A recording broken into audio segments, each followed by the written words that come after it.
Okay, Assalamualaikum. Welcome back to Kita United. Aku Syahid dan hari ini kita akan cerita sikit berkenaan dengan perlawanan Man United menentang Aston Villa malam tadi. Okay, kalau korang tengok aku kat dalam kereta hari ni, so aku actually bukan dekat rumah, aku bukan dekat base aku dekat aku sekarang ada dekat KL, and aku akan buat video mana yang aku sempat lah. And then this video mungkin tak akan ada editing yang fancy-fancy. Kita akan go through the game secara, orang kata secara simple je. Okay.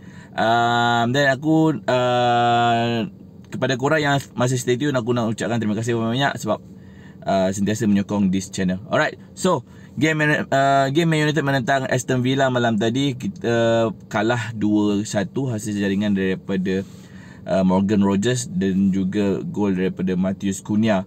Okay, gol daripada Morgan Rogers tu memang bagi aku adalah dua gol yang sangat-sangat baik lah. World class goal lah. Satu gol tu, dua-dua adalah daripada sebelah kiri padang and then target kepada far post. First goal Morgan Rogers tu memang tak ada siapa yang boleh selamatkan lah. A miracle je yang boleh selamatkan gol tersebut. Bola tu dia buat, dia cut in and then dia buat satu sepakan ke arah top post, ke arah far post, top bins. Memang sangat-sangat cantik. Aku rasa tak ramai keeper yang boleh selamatkan gol tersebut. The same goal untuk Morgan Rogers pada second half pun sama juga, cut in and then at the target far post. The same goal, same kind of goal. The same kind of defender, the same defender yang gagal untuk stop goal tersebut, iaitu Leny Yoro. Dia lambat nak close Morgan Rogers punya chance untuk score goal, dan itu telah menyebabkan kita bolos 2 gol. Manakala gol Matheus Cunha adalah hasil daripada kesilapan Matty Cash, yang Patrick Dogu dapat curi bola dekat dia punya own defensive half, dekat dengan kotak, and then terus dapat pass kepada Matheus Cunha, menjadikan position defenders Aston Villa pun tak dapat nak control ataupun tak dapat nak close, nak buat macam mana kan, sebab situasi tersebut ada seorang lagi pemain defender, seorang lagi offense Man United dekat sebelah far post. Jadi Matheus Cunha ada dua chance untuk ada dua option, nak sama ada nak terus shoot ataupun buat satu crossing ke arah cross the field untuk ke far post. Tapi Matheus Cunha buat satu shot ke arah far post dan menewaskan Emi Martinez. So itu adalah ketiga-tiga gol yang berlangsung ataupun yang terjadi pada malam tadi. Dan aku ada beberapa benda yang nak kongsikanlah pendapat aku berkenaan dengan perlawanan kali ini. The first half mungkin gol bermula pada minit ke 40 ke 45 macam tu, sedikit lewat daripada apa yang aku expect. Sebab pada first half tu kedua-dua pasukan boleh dikatakan agak balance juga, agak balance dan tak banyak attacking yang boleh, orang kata boleh menyebabkan kita nak ataupun excited untuk melihat attacking yang berlaku. Tapi itu tak terjadi pada 40 minit pertama, sampailah Bruno Fernandes injured, dia injured hamstring. Dan ini adalah satu perkabaran yang memang bagi aku adalah sangat tidak baik, sebab kita tak ada playmaker yang sebaik Bruno Fernandes untuk setakat ini. Dan ketidakhadiran ataupun play lain yang injured seperti Kobe, pemain lain yang bergerak ke AFCON pun tidak akan membantu pasukan. So bila Bruno injured, ini telah menyebabkan satu lagi situasi yang tak digemari lah bagi aku. Dan selepas itu barulah terjadinya gol-gol daripada Morgan Rogers, and then Cunha carikan gol equalizer tak lama selepas first goal Morgan Rogers. And then second half, ingatkan bolehlah bertahan lama sikit kan, tapi still sama juga macam game lepas. A few minutes after second half bermula, kita bolos sekali lagi, dan this is a problem yang Amorim kena address dekat dalam dressing room. Sebab kita tak boleh start every single game dalam second half, kau start je kau bolos. Dan kau dah penat buat team talk kan dekat dalam masa half time tu kau team talk, kau motivate players and what so on and so what not.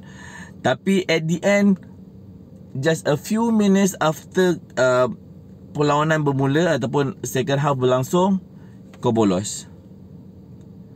That is not a good way to start lah. So benda ni adalah benda yang perlu di-improve lagi. And then defensive wise pun sama juga, closing down player perlu study lah. Aku tak tahu lah, maybe don't study this kind of game, this kind of players, mana yang bermain cara apa yang player ni buat. Tapi maybe tak cukup lagi. Maybe perlukan lebih banyak perhatian lagi berkenaan all these small details yang akan dilakukan oleh opponents. Dan ada beberapa benda yang aku nak highlightkan dekat sini. Antaranya adalah Lenny Yoro punya performance against Morgan Rogers. 2 gol daripada Morgan Rogers adalah daripada cara yang sama, dan daripada Lenny Yoro, kesilapan Lenny Yoro untuk gagal untuk closing down, tutup dia punya chance untuk score. Mungkin ada yang dah mula menyalahkan Lenny Yoro disebabkan performance dia. Tapi bagi aku, Lenny Yoro adalah seorang pemain yang masih lagi muda. Perlu diberi masa untuk dia adapt, ataupun perlu diberi masa untuk dia belajar. Okay, bukan adapt dengan Premier League, tapi dia masih perlukan masa untuk dia belajar. Sebab bila kau adalah seorang centre back yang muda, umur 21, 19, 20, 21, kau terus dah diletakkan dekat dalam first 11 secara terpaksa, sebab kita tak ada Delete, kita tak ada Maguire yang lebih, orang kata, lebih berpengalaman dekat dalam dunia centre back.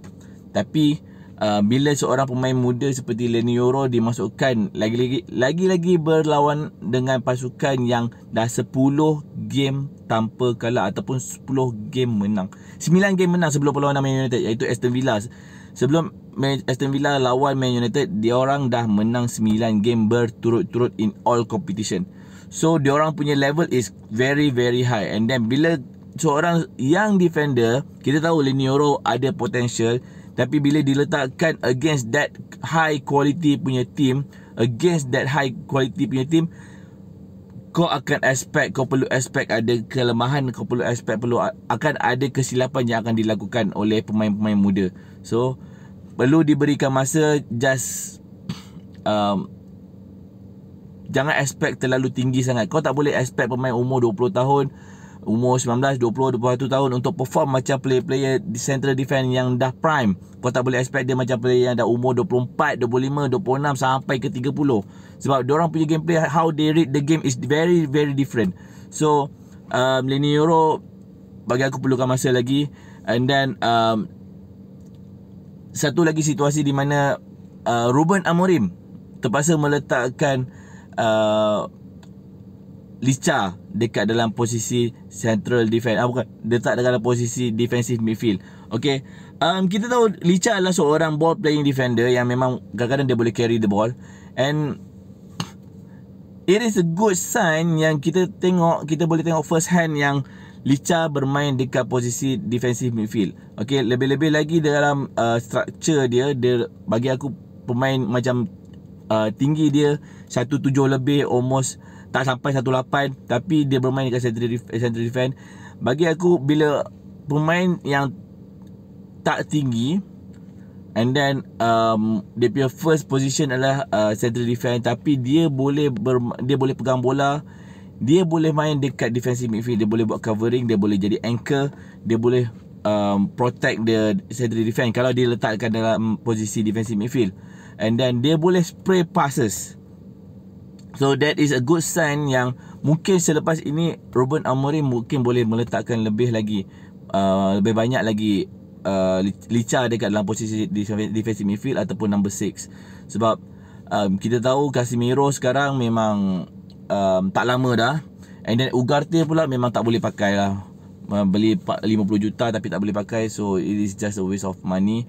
And so melihat Licha perform dekat that position is orang kata a breeze of fresh air lah. Okay, so itu adalah beberapa perkara yang aku nak share dekat dalam this video, perubahan yang dilakukan.